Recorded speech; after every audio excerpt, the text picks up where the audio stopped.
you need to take a look at that from the standpoint of a person trying to get access from the outside, all the way to the threat of your colleague next to you. Here we go again.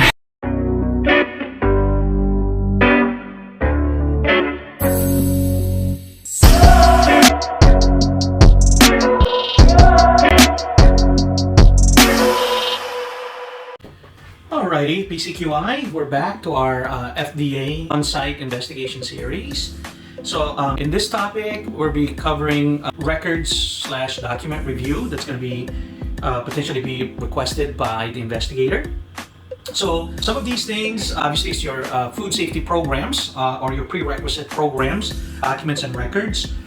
Expect your CGMPs, SOPs, your procedures or protocols. They're going to take a look at that. Obviously, they're going to take a look at your food safety plan / asset plan. So make sure you have all of those squared away. Some questions that have been asked before is also your sanitation transportation plan. Now, as I mentioned these things and you don't have them, please prepare them, right? Start putting them together. If you need some help, contact us, info@consultinginc.com, or look at the end of this video. You got a lot of emails in there and phone numbers. Just connect with us. A lot of these things, we have them. We just need to customize them for you. So cost-wise, it's very cost-effective because we already prepared these over and over again, and we just need to customize it for you. So there's no secret to that, okay? Recall plan is very, very important. They're going to take a look at that, especially your product withdrawal and product disposal, as well as your traceability program. If you have a GFSI standards that you're complying with, as you know, these are scrutinized either once or twice during an audit, and they have to be performed live, right? So you'll get used to those things. Other part of it is your food defense plan, right? So you need to take a look at that from the standpoint of a person trying to get access from the outside, all the way to the threat of your colleague next to you, if he or she some sort of an idea to hurt the company because they were upset with their supervisors or with the process. You got to also keep that in mind. So on the food defense plan, the way the questions are going to be asked is almost as a criminal question, right?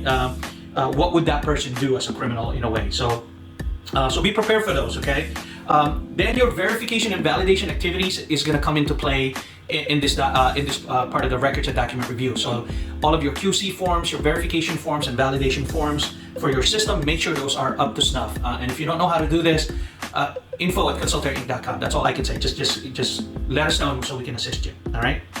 Now on the records, just wanted to let you know some of the things that they requested for records concerning these particular processes. Okay, production, pre-weighing, finished product, packaging, your operational records, verification records, complying with your food safety plan or HACCP plan, your monitoring records there.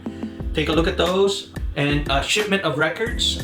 This falls into your traceability, obviously, from your supplier all the way through your process, all the way to the first stop, okay? So they're gonna pay attention to that.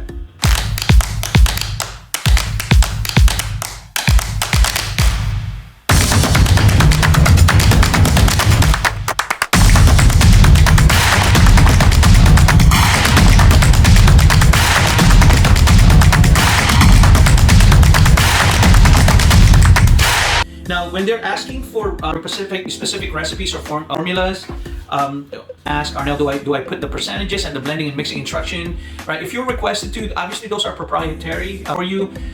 If they are asking for that, they're basically just verifying on your, let's say, pre-weighing process where you have 30 ingredients and they wanted to see if ingredient number 8 is within the limits or within the recipe/formula on the pre-weigh, so they can request for that record, as well as who verified it. So make sure your forms has those, okay? As a PCQI, if you're looking at it, if it's a measurable activity, meaning you're measuring temperature, water activity, and whatnot, make sure you put date and time when that occur. So take a look at your forms, anything that you have to put measurement on, because they're also gonna comment, a potential comment, I should say. Sometimes they don't, but sometimes they do, especially on the time and temperature sensitivity. Okay. You're probably wondering, what about important data? Do we need to disclose those? I haven't yet seen investigator ask for cost-wise on ingredients, sales, and whatnot. If it's presented to them, they'll be surprised. They'll be like, "Oh wow, you're paying for that, for this." They might make a comment, but other than that, it's I haven't seen them record it. And if you do submit it, right, obviously they're gonna have a form that filled out or a declaration for you that it's gonna be used for that particular activity and nothing else. Okay. Now on personal training, they're gonna look at training records. Okay. Basically do a on-spot interview or asking a question for, let's say, the maintenance manager or the sanitation manager. They'll ask a question and then he or she will answer. And if they're not satisfied with what they receive response, they might request the training records for that particular department or individual. So please be prepared to present training records. All right. And for training requirements, contact us. We'll give you a list of what those are that you need for you to comply with on an annual basis or refresher or your onboarding. Okay. Some of the notes I had here is we have an incident where certain records proprietary to the enterprise is not made available to the PCQI, right? Let's admit it, you're not going to get access to a lot of these things. And that could be a contract, a sales contract, a quality agreement. Sometimes those are not shared with the PCQI. Do ask that, excuse yourself and basically ask senior management for that. If legal is in the same building or accessible to a phone call, do give them a call and say, these type of records I don't have access to. One, am I authorized to receive them so I can present them? Or do you just present it directly to the agency?